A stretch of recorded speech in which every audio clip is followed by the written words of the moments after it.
لو جعانين وعايزين تعملوا عشاء سريع مفيش أسهل ولا أحلى من سندوتشات النهاردة. الوصفة دي هتعجبكم جدا.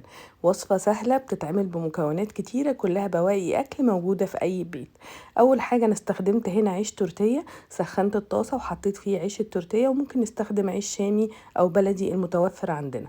حطيت فيه جبنة موتزاريلا وممكن جبنة تشيدر، وضفت السجق بعد ما سويته أو شوحته في معلقتين زيت واستوى تماما.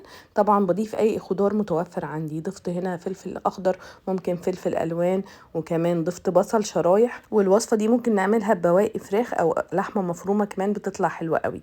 بعد كده بضيف طبقه الموتزاريلا التانية، واخر حاجه بعملها ان انا بضيف العيش التورتيه تاني من فوق، وبسيبه اول ما الجبنه تسيح وياخد لون بقلبه بالطبق بالشكل اللي انتوا شايفينه ده.